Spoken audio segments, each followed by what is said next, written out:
So this is going back to gentle somatic yoga. So draw both knees, both feet in, and just let your knees go off to the side in a comfortable way. Don't over pull or stretch. So this is your natural range right now without, this is where you are. Now draw these knees toward each other. And then I want you to actually asymmetrically open them. So feel like you're pulling them together as you're pulling them apart. So you're using your own muscular action to resist, resist, resist, resist. And when you get to your fullest range of motion, let them just go. And then let's try that again. So we're starting with the knees together. Resist them apart. Resist, resist. So we're getting the muscles involved. Resist, and then let them go. One more time. Pull them apart with some effort.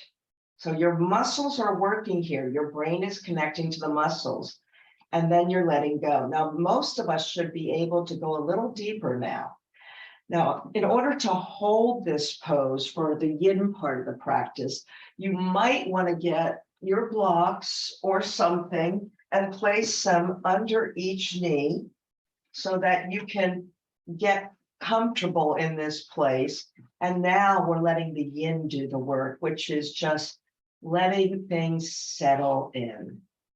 So just allow the opening. A lot of times we hold our stress and our anxiety and our tension in the hips. It's usually the hips or the neck and shoulders. Those tend to be two big areas. So just settle into this pose. Find a comfortable breathing practice that works for you. And take some time to notice any thoughts. When you observe your thoughts, it's being a witness to them rather than letting them carry you away. So observe anything that comes up and just kind of go, oh, that's interesting.